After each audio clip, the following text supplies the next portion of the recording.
Happy Tuesday. Um, so piece of string walks into a restaurant and goes up to the hostess stand and says, "Table for one, please." And the hostess says, "Sorry, we don't serve string here." So string gets kind of consternated, turns around and walks out. And he goes outside and he loops himself up and squiggles up the top of his string and walks back in and says, "Table for one, please." And the hostess says, "Hey, aren't you that string?" And he says, "Nope, I'm afraid not."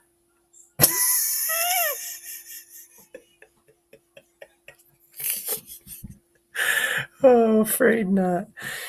Okay.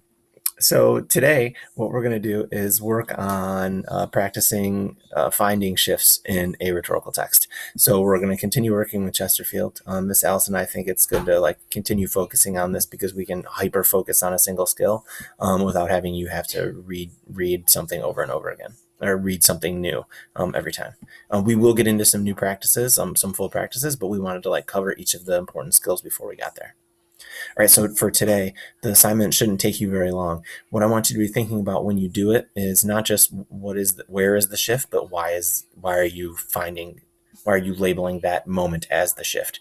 What are you seeing shift? All right, so some things that we might find when we're shifting, it's a change in subject or the way in which the subject is being talked about. So it could be a change in the thing itself, or it could be a change in the tone, right? Tone being the author's attitude, revealed through the diction that the author is using towards that thing.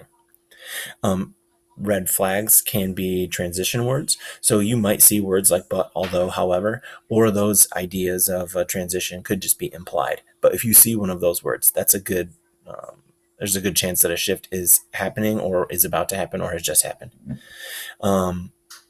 We should practice naming the tone of any chunk. If we can name the tone, then we're getting to both strategy and purpose, because the purpose would be the attitude that the author wants to convey, and the strategy is how they got you to understand that was their attitude.